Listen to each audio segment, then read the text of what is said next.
Now, Jennifer Bonatti is here with the March of Dimes this morning to talk about World Prematurity Day, which is today, November 17th. Thanks for coming in from Springfield. Thanks for wearing purple. I have a little purple in my tie. We're talking World Prematurity Day. Why is that such an important day? It is important because, unfortunately, it has become the #1 killer of young children in this country. The #1 killer. More than 450,000 babies are born a year premature just in the United States alone. Okay. That's 1 in 9. 1 in 9. Which is actually a little bit better than it has been. It was 1 in 8 until just recently, so we're making strides.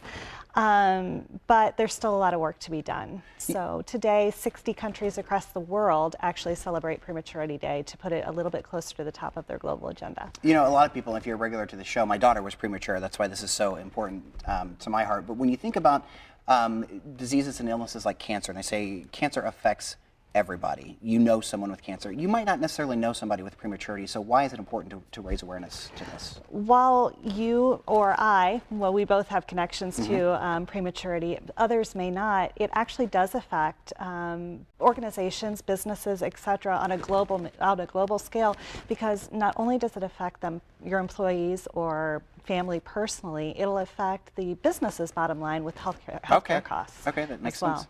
Explain to some people too, when you talk about NICU, and that's the neonatal intensive care unit, that you don't just spend a few hours there, it's weeks, sometimes months.